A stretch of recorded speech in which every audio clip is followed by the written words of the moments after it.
overcome our uncertainty. Hello guys, welcome to Untitled channel, and today I am sharing with you again some thoughts. How can we really overcome our own uncertainty? This is very difficult guys because there's doubt. We are skeptical into something. It's not easy to work with ourselves. And again, this is about awareness, mindfulness. If we are going to change our life, we are going to work with our uncertainty.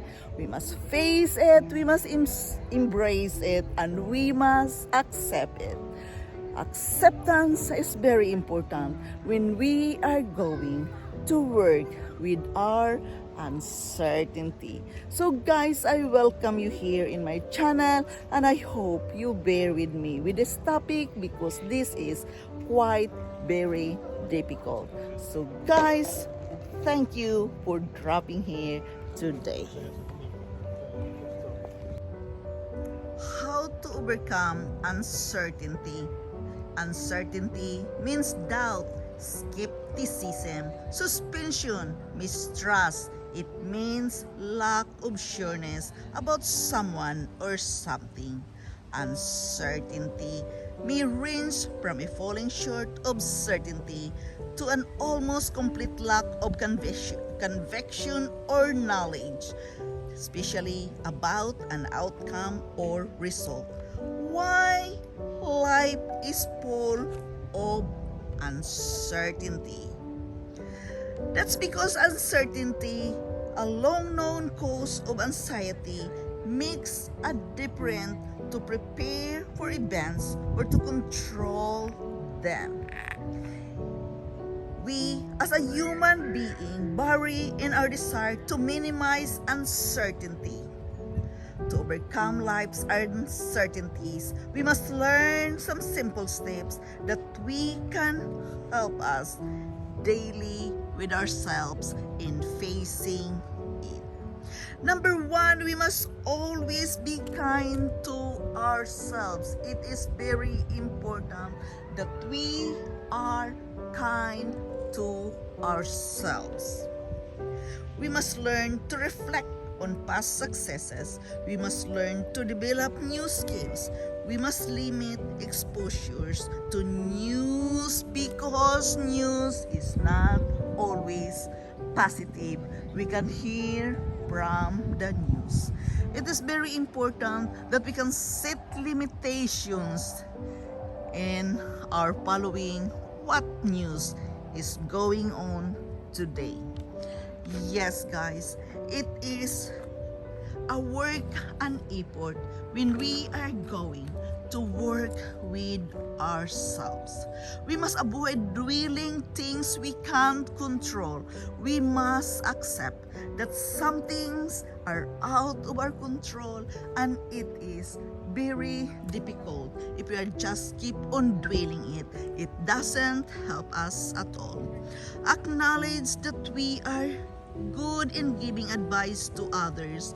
From that, we must take our own advice and apply it to ourselves. Can you make it, guys, to apply it to your own self, what you are giving advice to others? Yes, we must engage in self-care. This is very important because we cannot take care of others if we don't know how to take care with ourselves. It is very important that we can take care of ourselves as well. First, yes, be practicing self-care to yourself first before others. We must seek support from those people we trust. It is very important when we are doubting into something, when we are uncertain, we must have some people we can trust with. It is very important that we know to get in touch with them, to take a moment of action to talk with them, to the people you trust with. Guys, we must seek support from those people we trust. We must learn the keys to deal with our uncertainty by letting it go. That is the first step. When we are struggling into something which is out of our control, just let it go. Try to let it go and don't dwell about it. Guys, dealing with acceptance is very important. We must deal with ourselves to accept things which is out of our league. Why? Because that is letting ourselves free. Guys, it is very important that we must envision the best, for we often try to spare ourselves from disappointments by thinking through how things could go wrong. We must work with ourselves on this, that we can work with some positive thoughts instead. We must practice reflection. This is important as well. Learn to reflect daily what is going on today. Yes, you must be aware that reflection is very important because we need the time of silence for ourselves. We must avoid avoidance and keep on moving and have an open eyes in every possibility. Yes, uncertainty in life is about big things to small. Being uncertain does not mean we are less or failure. No, it is not. It just means that we are alive, and uncertainty is a part of our life journey. Yes, at times we may be overwhelmed by it, but we can learn to deal with life's uncertainty each day. We'll be more confident and able to trust that things will work out for the best. Everything will work out for the best. But everything we must acknowledge as well that every time we are working with something, it always needs time and effort as well. To overcome our uncertainty, we must work with our anxiety as well. Calm down. How to work with your anxiety when you are uncertain?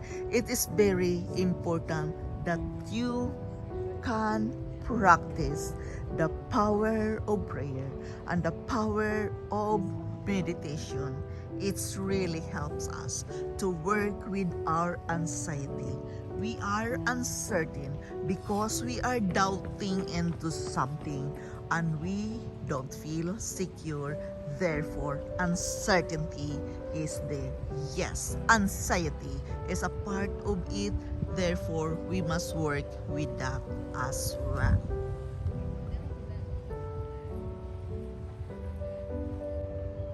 How to overcome uncertainty? Guys, for me, yes, I am suffering with anxiety every now and then.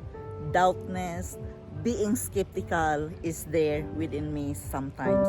Therefore, it is very important for me to kneel down for a word of prayer. Talk to God. Because it says in the book, we are going to talk to the people we trust with. Whom you trust with at this time. For me, I trust to God. I trust everything to Him in my life. Therefore, a word of prayer, a time for meditation is a must before doing into something. We all experience uncertainty in life, guys. That is a part of our life journey. And it is very difficult to work with it if we don't trust God. He knows the best for us. And to work with our anxiety when uncertainty comes, it's very difficult if you don't have a holding point. My holding point is God. Therefore, it is a must for me to kneel down for a word of prayer and do the power of meditation. It really helps me a lot. This is quite difficult, guys. I am writing down in the description because it's getting harder and harder to work with ourselves, especially me. I must put my feelings into it. Emotions is sometimes very difficult to handle when we are feeling uncertainty in our life situation, in our time of difficulties, in this very moment. What's the world going on?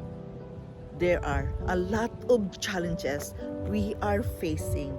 Therefore, a prayer and a meditation is a must needed to be done if we are going to work to overcome our uncertainty. Thank you so much, guys, for listening. Thank you so much for watching. I'm sorry I'm bubbling so much. It's very difficult to me to express sometimes. Thank you for your kind understanding. I love you all, and bye-bye.